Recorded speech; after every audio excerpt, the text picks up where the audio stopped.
What's up? What's up? What's up po sa inyong lahat, mga ka-BSN, mga kasulid Dave at mga kapwa ko Tikram supporters, no? So, good morning po sa ating lahat. Magandang hapon at magandang gabi, no? Sa mga kapwa po natin OFWs na nasa iba't ibang dako po ng mundo, no? Sana nasa mabuting kalagayan ang bawat isa sa atin. So, ayan guys, ngayong araw na ito guys, no? Araw po ng Sabado. Holiday ko po ngayon, but anyway, tinatamad po akong lumabas, no? Kaso nga lang may talagang naka-schedule po kasi nalakad ko for today sana isa Victoria Park because of the flower feast, no? Ng mga insekto. Pagka ganito kasing malapit na po ang Chinese New Year is yearly talagang nangyayari to na before the Chinese New Year ay may flower festival po sila, no? Iba't ibang varieties, no, ng orchideas, ng mga bulaklak po ang nandun. So gusto kong puntahan, no, na para sa ganun ay makita natin ulit yung mga iba't ibang flowers po nila dito. So ayan, but before, no, siguro mamayang hapon, mga 2, 3, ganyan guys, no? Nalalabas po ako pagka hindi po ako masyadong tatamarin, no?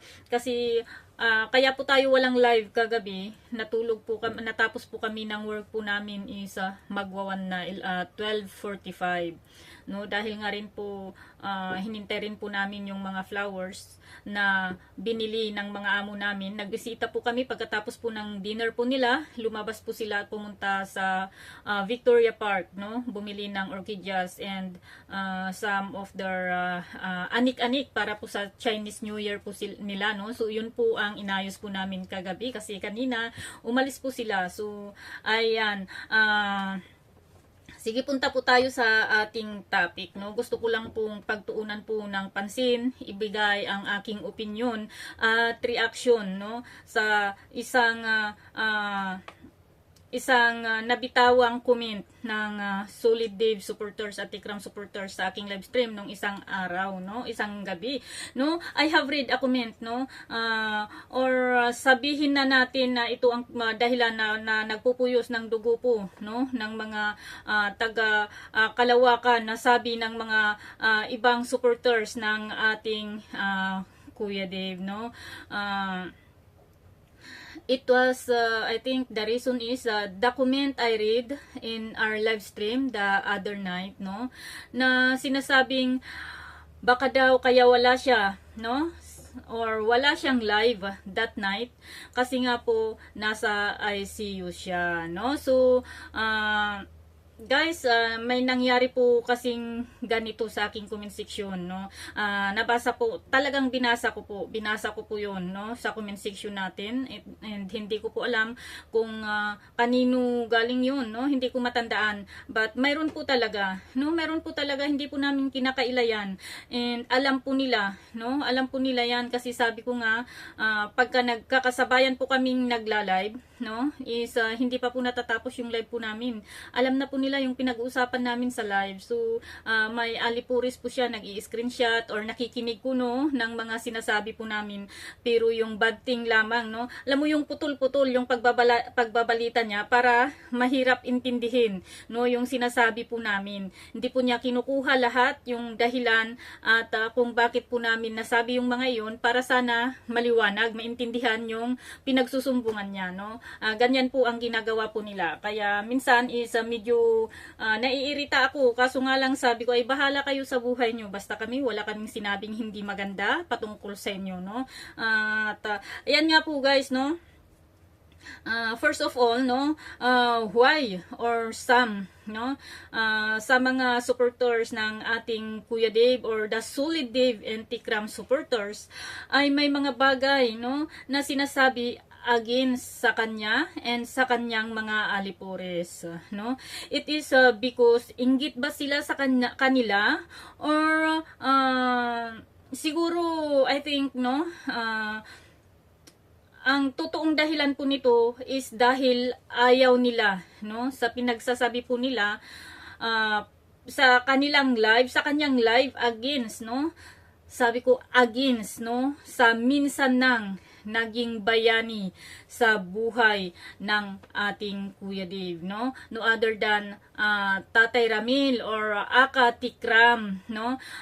Kung bakit ko nagsabing naging bayani, no? Hindi lamang po sa buhay ng ating Kuya Dave, kundi, no, sa karamihan, no, na natulungan po niya, no? Specific na po natin yung mga nagkaroon po ng mental health, no, mental problem, no, and yung mga estudyante na gustong mag-aral, yung mga matatanda na may sakit, hindi lang matatanda, no, yung may mga kapansanan, hindi po ba, yung minsan yung pamilya na medyo shaky na po yung relationship, yung mag-asawa na medyo shaky, no, is nagiging middleman po siya, no? So kaya sabi ko mismo, ako mismo ang nagsabi na naging hero po siya sa buhay, naging bayani po siya sa buhay ng ating Kuya Dave, no?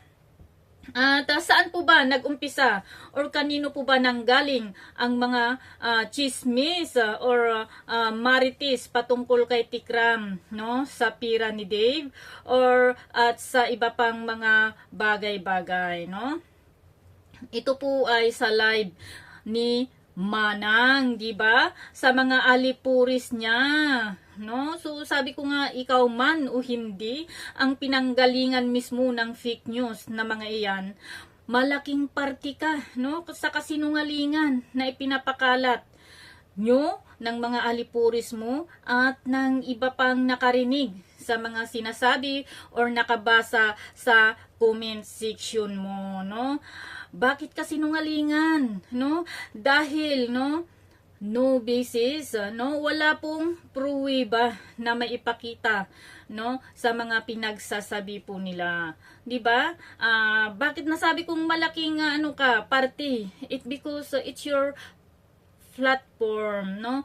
Platform mo po 'yan, no? Sa'yo po ang channel na 'yan. Kagaya din po ng sinabi ko dati kay Ma'am Shimari, no, nung nagkaroon po ng ganito na naman na pangyayari, sabi ko parte siya ng kaguluhan dahil nga po, no, platform po niya ang nagamit kung bakit nag-umpisa ang ganong pangyayari, no? Hindi po natin talaga maiwasan, no? Sa totoo lang, hindi po natin maiwasan if nasa social media po tayo, no, na madamay at lalong-lalo na, sabi ko, kaming mga aspiring na vlogger, no, para lamang may pag-uusapan, may makontent po kami, grab din po kami sa opportunity na isusubo sa amin, no. Hindi na po kami nagre-research kung ito ba'y totoo, kung ano nga ba ang dahilan, kung bakit nasabi niya, naisumbong niya sa akin to, no, may galit ba ito sa taong yun kaya nagagawa niya, or bakit kaya, 'di ba? Madali lang sanang isipin po natin 'yun, pero dahil nga po sabi ko sa content, dahil nga po gusto po nating maka-earn ng mga viewers, ng mga views, kaya po natin grinagrab yung opportunity, no, na dumarating. But ang opportunity na ito ay hindi magandang pagkakataon para sa atin. So ayan, ang masaklap po dito, guys, is alam mo yung you forgot that karma is digital, no? Nakalimutan mo, no? Hindi ko alam kung nakalimutan mo or talagang ano na lamang po yan, no? Baliwala po sa iyo yan. Minsan, no? Sabi ko nga, minsan kasi din sa live mo, noong nasa bundok pa po sila Tikram, ako mismo narinig ko yun, pero dahil din sa dami nating ginagawa, dahil po sa ang nasabi mo rin po kasi, no, kay Tikram nun, kung di ako nagkakamali, sinabihan mo din na sana natuklaw na lang siya ng ahas, or bakit di pa tinuklaw ng ahas, parang ganun eh. Pero correct me if I'm wrong, basta ang pagkakaintindi ko parang ganun, no, ang narrative, no. Kung hindi man yun may ganyan na tinuklaw or natuklaw, no? Basta ganun po ang pagkakaintindi ko, no? I-correct nyo na lamang po ako, no? Dito sa comment section, i-comment nyo po dito sa comment section yung exact na lumabas po sa kanyang bunganga, no? Ang tanong, gawain po ba yan ng taong may pinag-aralan, no?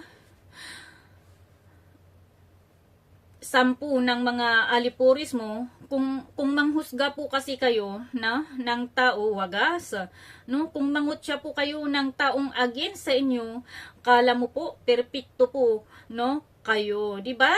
Ngayon, sabi ko nga, ngayon na nagsumbong ulit yung alipuris mo na sinabi nilang nasa ICU ka, that's why wala ka raw live nung nakaraang gabi, is galit na galit ka. Sorry manang, pero I think you deserve it, no? Deserve mo yan, no? 'Di ba? Deserve mo po yan eh. Alam mo yung makaani or makarinig ka rin ng mga makabasa ka rin ng ganyang salita para maramdaman mo, no, yung pakiramdam ng mga taong inaaway nyo dahil lamang di sila kampi sa inyo, dahil sa pagtatanggol, no, sa alam nilang tama. Ano po akala nyo po sa sarili nyo, no? Ano po ang akala nyo sa sarili nyo? Diyos po kayo na kayo lang, no, ang pwede, no? 10 ng iyong alipuris, no, or galamay, 'di ba? Diyos po kayo na kayo lang ang may karapatan na magbitaw ng di magandang salita para po sa inyong kapwa, no, dito sa social media, no? Kung titingnan ko, no, kung titingnan po natin sa inis at galit sa inyo ng ibang mga nagmamahal kay Dave, no, pag di ko lang po sila pinagbabawalan na talagang bumaba, no, sa level po ninyo, level ng pagkatao sa pagkatao po ninyo, mas masahol pa po dito, no, sa nasa ICU ka ang sigurado akong mababasa ko sa aking comment section, live comment section, no. Pero dahil nga po sabi ko bawal, sabi ko po sa kanila, no, kaya medyo yung slide okay pinapayagan ko, binabasa ko po yan, no, pero hindi ko po siya dinadagdagan, binabasa ko po lang yan, no. Kung yung alam ko naman na tama ang sinasabi po nila, yun po ang dinadagdagan ko, ini-explain ko rin po, no.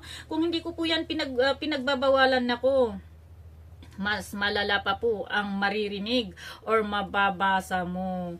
Now, no, it's time to loosen up, manang, no. Alam mo yung loosen up your pride, no, 'di ba?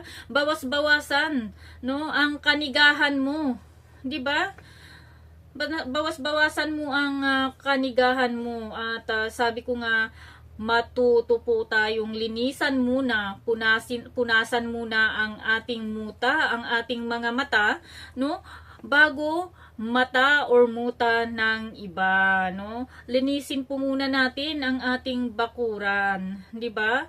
Bago po tayo pumunta sa kapitbahay, nautusan yung kapitbahay mo, oy kapitbahay, linisan mo rin ang bakuran mo, ang dumi-dumi, 'di po ba?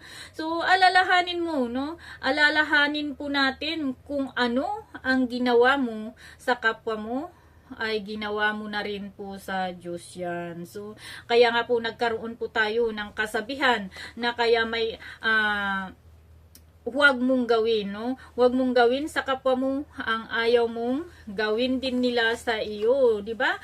Maliwanag po ito, no, na kasabihan na huwag mong gawin sa kapwa mo ang ayaw mong gawin din po nila sa iyo. So, yung sinabi mo na di pa natuklaw ng ahas or sana natuklaw na lang ng ahas, ibinalik lamang din po sa iyo, no? Kahit sino ang makakarinig kasi sa sinabi mo, manang, is napaka harsh, no? Hindi lang harsh, talagang ang sama-sama mong tao, no? Kasi dinadasal mo, pinapanalangin mo yung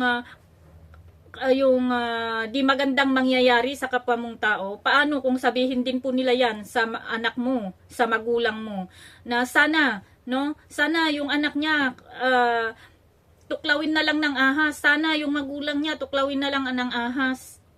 Ano pong pakiramdam mo? no? So ganun din po ang pakiramdam ng mga supporters ni Tikram, no?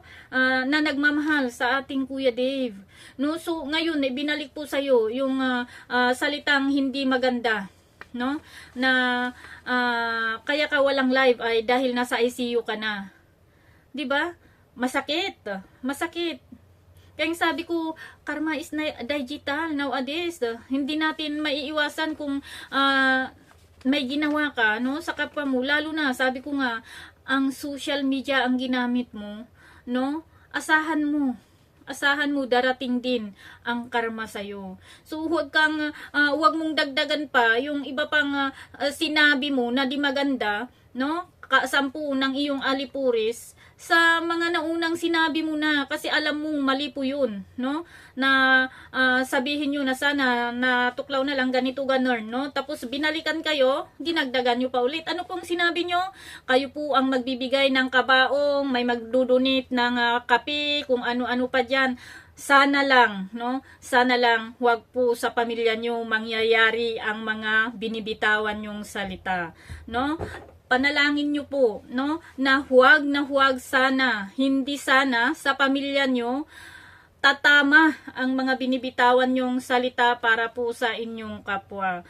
Kasi sabi ko nga po, no, ang buhay po parang gulong yan, no. Kung ngayon nakakaangat po kayo sa inyong kapwa, no, baka bukas, no, kayo naman ang aapakan po nila. Kaya wag po tayong magmalaki kung mayroon po tayong kunti na itinago, no. Wag po tayong magmalaki kung tayo po ay may hanap buhay ngayon, no, kasi hindi pang habang panahon na ikaw ang titingalain nila, hindi pang habang panahon, no, na ikaw ay nakakaangat sa kanila.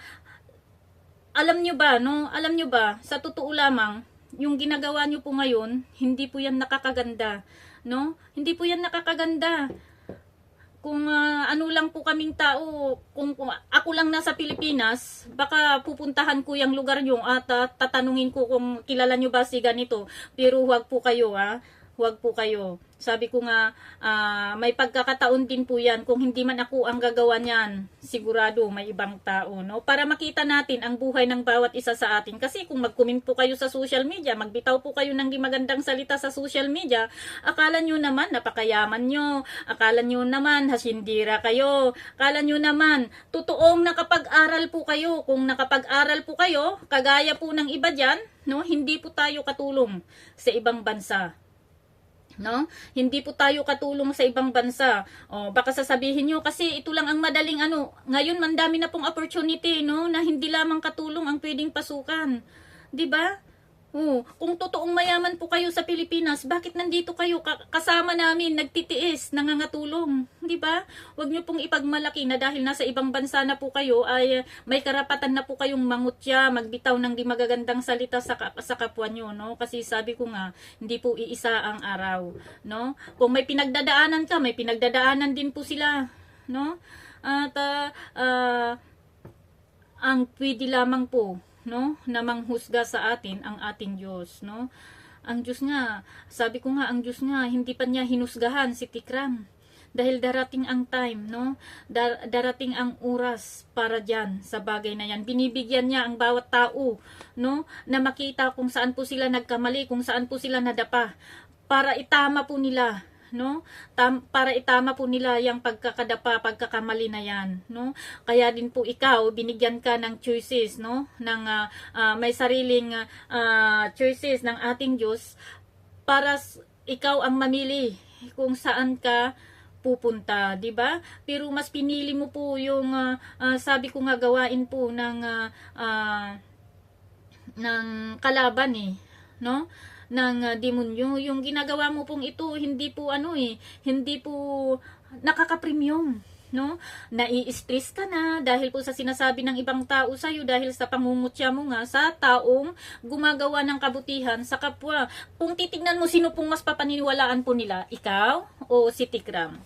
Si Tikram, ano po ang meron kay Tikram? Si Tikram, ilang tao na po ang kanyang natulungan.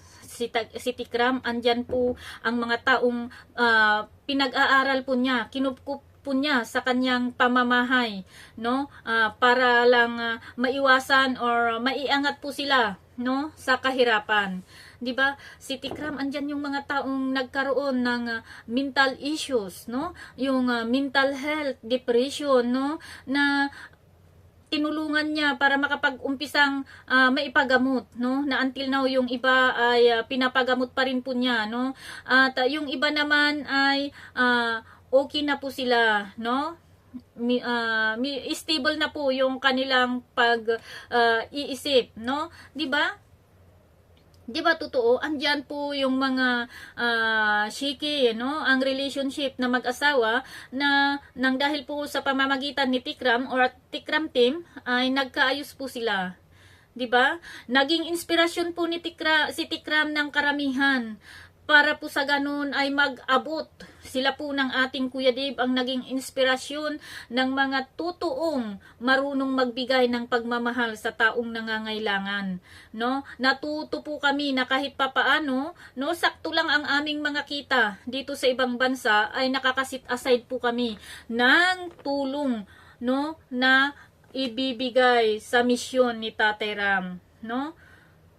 Kung ikukumpara mo po yung achievement mo, ikaw na nasa ibang bansa, kapwa kong nangangatulong, no, na ang alam lamang po nilang pangalan mo ay DC Bulayaw or Aka Katuray, Aka nasa Kalawakan, no, or yung taong naninira kay Tikram, 'di ba? Nagpapagamit sa kanyang alipuris, no? 'Di ba? Yan po ang alam po nila sa iyo, no? So, paano ka po nila paniniwalaan? Paano ka po nila paniniwalaan? Tapos ang sabi nyo, ano pong narrative nyo, magsasampa kayo ng kaso. Kailan? No? Kailan po? Gawan nyo po ng paraan para matapos na. No, hindi naman po masama kasi na ibaba po natin ang ating pride. Kung alam po natin, no, na mali po tayo, huwag yung dadagdagan po natin ng isa pa pong pagkakamali, yung pagkakamali na yan. Hindi po ba? Galit na galit po tayo, no? Sa mga commentators ni Super Nanay, ni Brenda Super Nanay, dahil sinabihan kang ganito, sinabihan kang nasa ICU. Alam mo, naaawa kami sa iyo eh. Sa totoo lang, ako at iba pang mga commentators ko na supporters ni Tikram at ni Dave, naaawa po sila sa iyo, no? Naawa po sila sa iyo kasi may sakit ka ng araw, hindi mo pa makuhang maglaylo sa pagsasalita ng di maganda sa taong kinaiinisan mo. At nandadamay ka pa po ng iba, no? Hindi po mahirap ang magpakumbaba. Mas madaling gawin po ang magpakumbaba kaysa magmayabang, magtapang-tapangan, no? Na kung tutuusin, ay pag nasa Pilipinas talaga, yung sabi ko, kahit kagalitan mo ako, kahit sabihin ko nga, kahit ako ang ipagdasal mo ng kapahamakan kasi alam kong mas malakas ako kay God kaysa sa iyo eh, no? Kahit araw-arawin mo pa akong ipagdasal na ganito, ganyan, no? Mas malakas po ang aking panalangin kay God, no? Kasi sa totoo lang, sabi ko, hindi po tayo nagmamayabang, pero pagkatitignan po kasi natin, no, yung mga binibitawan mong salita, diyan po namin binabasi ang totoo mong pagkatao, no? 'Di ba? 'Di ba? Totoo po 'tong sinasabi ko. No? Alam mo yung nagtapang-tapangan lamang po tayo dahil nasa social media po tayo, umuwi po tayo sa Pilipinas at harapin po natin ang problemang yan na ginagawa nyo. Tignan natin kung saan po ang tapang nyo. Sabagay, sabay-sabay naman po tayong uuwi, di ba? Sabi nyo, uuwi po kayo sa birthday ng ating Kuya Dib. Sige, no? Uuwi po kayo, harapin nyo po, isampahin nyo po yung kaso na sinasabi nyo kay Tikram, kay Tikpurin para magkaalaman po tayo. Pero intindihin nyo mabuti, sabi ko nga po, nasa social media po kayo at may mga ebidensya po, no? Yung mga binitawan nyo pong salita, malaking ebidensya po yung live stream mo, no? Kaysa sa sinasabi mo na ginamit ang pira, istapa, ganito, ganon, na wala po kayong ebidensya. Bakit? Ang tanong, sino po kayo, no? Para alam nyo kung nagamit na nga po ba ni Tikram ang pira ng ating Kuya Dave nang dahil lamang sa biruan ng mag-ama, nang dahil nga lamang sa pagbibiro ni Tikram na ganito ganon, is pinapaniwalaan nyo na po yung sarili nyong assumption, na hindi na po kayo mapaliwanagan ng iba, di ba? So, ayan, sabi ko, uulitin ko po, hindi lamang po para po, no, sa iyo ito, 10 ng iyong alipuris, kundi para po sa ating lahat, guys, no, huwag na huwag po nating gawin, no, sa ating kapwa ang ayaw po nating gawin din, ibalik ng iba sa atin, no? Yan po ang kasabihan for today. Kasi mahalagang bagay po ito no? Lalo na po kung tayo po ay sensitibo, no? Huwag po tayong magbitaw ng di magandang salita sa kapwa-tao natin.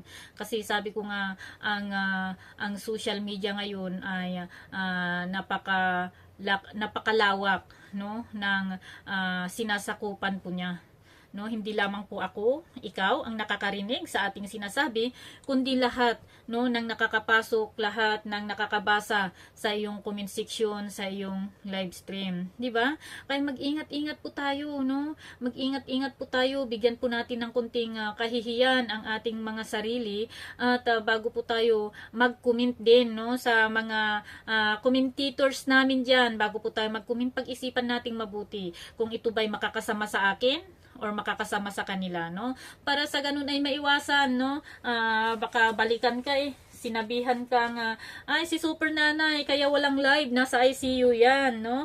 Ang sakit-sakit sa pakiramdam mo, tapos bumawi ka ulit ng iba pa pong pagkakamali, di ba? 10 ng iyong alipuris. Sa mga alipuris naman din po ni Manang, no? Ni Manang Katuray, na alam nyo, hindi po kayo nakakatulong, no? Hindi po kayo nakakatulong sa sabihin na po natin na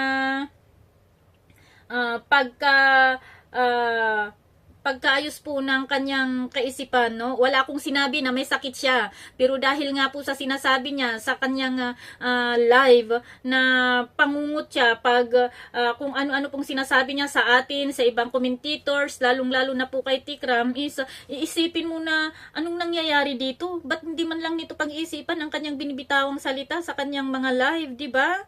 No, hindi po kayo nakakatulong sa kanya. Instead po, no, sabi ko nga na hindi siya makabasa ng or makapagbitaw ng salita patungkol sa taong yun dahil nga po sa panunulsulyo. Ay, sabi ni Tikram ganito, ay sabi ni Super Nanay ganito. Ayun, di ba? Diyan po nanggagaling ang lahat ng yan, no? Dahil po sa kamamaritis nyo sa kanya, no? Okay lang, sabi ko, walang masama sa maritisan kung yung maritis nyo sana ay totoo, hindi kulang, hindi sobra, di po ba? Iwasan po natin yan. Iwasan po natin yan. Tapos pagka binalikan po kayo, anong sasabihin nyo? Yung mga yan, 50-50, 80-80. Naku, kung titignan po natin ang mga comment section po natin, titignan po natin ang mga binibitawan po nating salita, baka sabihin po ng mga ibang tao, mas matalino po yung nandun kay Super Nanay. Kasi yung comment po nila, hindi po masama, no? Mas matalino po, no, si Super Nanay kaysa sa kanya. Kasi yung comment, yung sinasabi niya sa live stream niya, real talk lang, no? Hindi po nagpapanggap na matalino dahil gusto po niyang magkaroon ng views, ng viewers, ng supporters. Di po ba? Iwasan po natin, guys, ang pagmamaritis ng hindi totoo, no? Walang masama sa pakikipagchismisan kung ang chinichismis po natin ay totoo, at walang masama po sa pagchichismis kung ang usapan po natin ay sarili po nating buhay, hindi po buhay ng tao sa paligid nyo. Buhay ng tao, lalong-lalo na yung tao na yun ay hindi nyo naman po kilala. Di po ba? So, ayan po guys, maraming salamat, no, sa mga kapwa ko nagmamahal sa ating Kuya Dave, no? At sana lamang, no, ang sinabi ko ngayon ay medyo nakakuha po kayo ng aral. Sa mga ka-BSN ko dyan, sa mga ka-Solid Dave supporters ko dyan, sa mga ka-Tikram dyan, kapwa ko supporters ni Tikram at subscribers ni Tikram, sumusuporta sa kanilang misyong mag-ama, no? Maraming salamat sa patuloy na pag-unawa, pag-intindi nyo po sa atin, no? Ayan po, inuulit ko po, magandang araw po sa ating lahat. God bless po sa inyo and bye-bye. See you po sa live stream po natin. Bye po!